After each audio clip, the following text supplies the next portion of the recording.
तो 16 जानेवारी शुक्रवार ते 21 जानेवारी 2026 बुधवार या कालावधीमध्ये इच्छुक जे मतदार आहेत किंवा उमेदवार आहेत ते नामनिर्देशन या ठिकाणी सादर करू शकतील।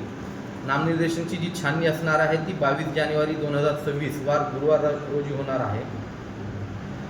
उमेदवारी मागे घेण्याचा जो दिनांक आहे तो 23 जानेवारी ते 27 जानेवारीपर्यंत असणार आहे आणि जी अंतिमरित्या निवडणूक लढविणाऱ्या उमेदवारांची यादी प्रसिद्ध करण्याचा आणि त्यांना चिन्ह वाटप करण्याचा जो दिनांक आहे तो 27 जानेवारी असणार आहे। त्यामुळे अतिशय कमी कालावधीमध्ये अतिशय चांगल्या पद्धतीने आपल्या तालुक्यामध्ये आपण निवडणूक घेणार आहोत। आज आम्ही संध्याकाळी राजकीय पक्षांची पण त्या ठिकाणी बैठक घेणार आहोत।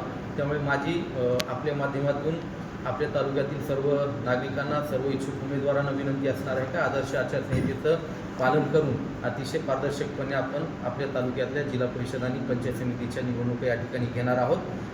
कायदा सुव्यवस्थेला किंवा आदर्श आचारसंहितेला बाधा पोहोचवणारी कोणतीही गोष्ट किंवा कोणतीही घटना प्रशासनाच्या वतीने या ठिकाणी खपवून घेतली जाणार नाही याची सुद्धा मी आपल्या वतीने सर्वांना सांगू इच्छितो।